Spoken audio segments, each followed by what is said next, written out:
Data बताता है कि भारत में 125 करोड़ मोबाइल फोन यूजर हैं, जिसमें से 90% प्रीपेड प्लान के यूजर हैं। सर, आज मैं प्रीपेड प्लान के जो मोबाइल यूजर्स हैं उनकी ओर से दो समस्याएं उठाना चाहता हूं। सर, पहली समस्या है कि रिचार्ज खत्म होने के बाद आउटगोइंग के साथ साथ इनकमिंग कॉल का भी बंद होना। सर, जब प्रीपेड प्लान एक्सपायर होता है या मोबाइल रिचार्ज की वैलिडिटी खत्म होती है तो आपकी आवाज बंद कर दी जाती है। फोन मेरा, सिम कार्ड मेरा, नंबर मेरा। तो सर, रिचार्ज खत्म होने के बाद आउटगोइंग कॉल बंद होना समझ आता है, लेकिन इनकमिंग कॉल बंद होना सरासर मनमानी है। सर, हमारा मोबाइल नंबर आज हमारी डिजिटल पहचान बन चुका है। एसेंशियल कम्युनिकेशन जैसे कि UPI payment, banking, OTP, train ticket OTP, PAN Aadhaar authentication, interview का कॉल, हॉस्पिटल का कॉल, मां बाप का गांव से कॉल, तमाम चीजें इनकमिंग कॉल और इनकमिंग एसएमएस से आती है, और वो इसलिए बंद कर दिया जाता है कि इंसान एक रिचार्ज कराना भूल गया। सर, इनकमिंग कॉल बंद करना is not stopping of a service, ये हमारे राइट टू कम्युनिकेशन को स्टॉप करने जैसा है। सर, जैसे आपका आधार कार्ड इसलिए एक्सपायर नहीं हो जाता कि आपने डिटेल अपडेट नहीं करी, या आपका बैंक का खाता इसलिए बंद नहीं हो जाता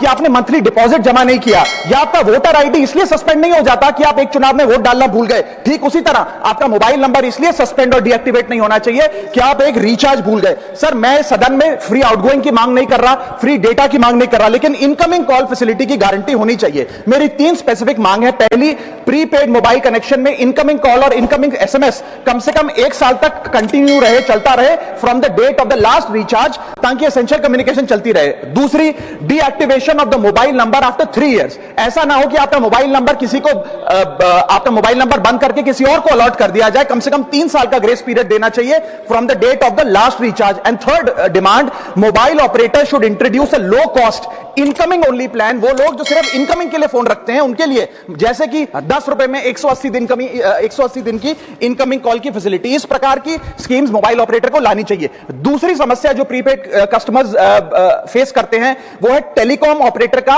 28 दिन का मंथली रिचार्ज। साल में सर महीने 12 होते हैं, लेकिन 28 दिन की रिचार्ज के माध्यम से 13 टाइम्स रिचार्ज कराना पड़ता है। कैसे सर? 28 दिन into 13 times is equal to 364 days. ये एक बड़ी क्लेवर स्ट्रैटेजी है, जिसके चलते आपको फीलिंग 30 दिन की देते हैं, लेकिन आपसे डीलिंग 28 दिन की करते हैं। सर, दुनिया में हर जगह बिलिंग साइकिल कैलेंडर मंथ के हिसाब से होती है, 30 या 31 दिन। आपको मंथली सैलरी, लैंडलॉर्ड का रेंट, बैंक की ईएमआई, बिजली पानी गैस का बिल, तमाम चीजें 30 या 31 दिन के महीने के हिसाब से होती हैं। लेकिन ये मोबाइल ऑपरेटर, टेलीकॉम ऑपरेटर 28 दिन के महीने के हिसाब से आपको रिचार्ज प्लान बेचते हैं, ताकि साल में एक अतिरिक्त रिचार्ज आपको मिल जाए। मैं उम्मीद करता हूं कि इसे भी समाप्त किया जाएगा।